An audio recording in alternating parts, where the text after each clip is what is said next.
Major problem started with Ram Temple movement, and the major problem was that my religion is superior to yours, my gods are superior to your gods.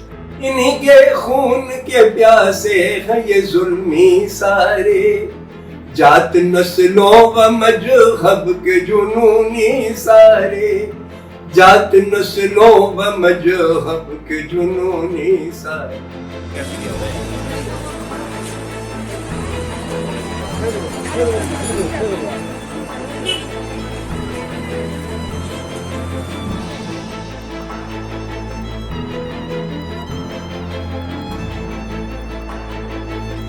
Unfortunately, the sadhu is filled with hatred.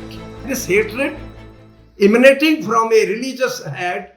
Unfortunately, in our country, people view a person clad in orange as a religious person, which he is not. A person who is filled with hatred and untruth, it's a sinner. So it's a sustained, sinister campaign. It's a monstrous sin. That's why I'm against this. And I want people to teach a lesson to these people, not through hitting them, but isolating them, boycotting them. Not only them, their entire network must be boycotted.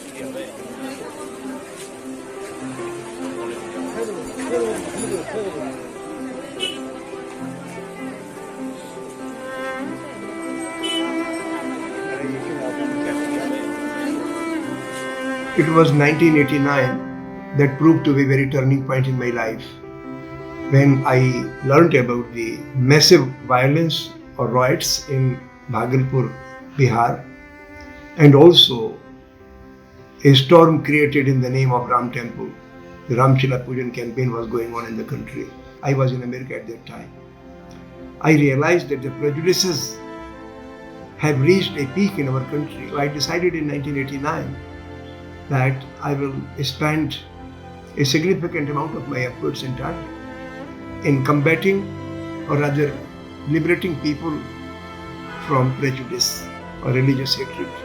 इस जमीन को हिंदू और मुसलमान दोनों क्रांतिकारियों ने अपने खून से सींचा. I did not know how to counter this politically, but I certainly wanted to reach out to the hearts of the people so that they can free themselves from prejudice. And for that I chose the education as a means. So I used to go to slums and government schools where poor children study, and I would like to teach them mathematics or physics or science. Then later on we picked colleges as well. So this has been my way of reaching out to younger minds.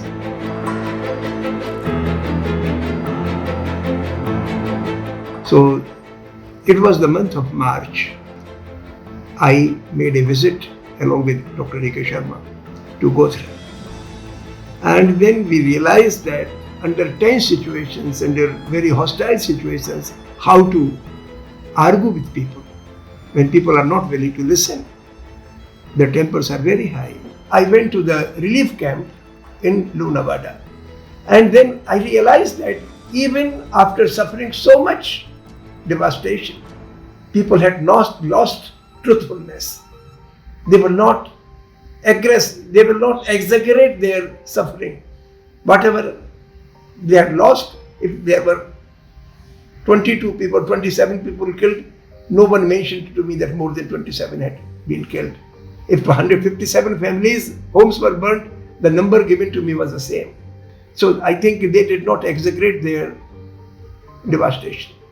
So which was very big hope for me, that a person who can stand for truth under such extreme conditions can certainly counter any imperialistic or communal attack.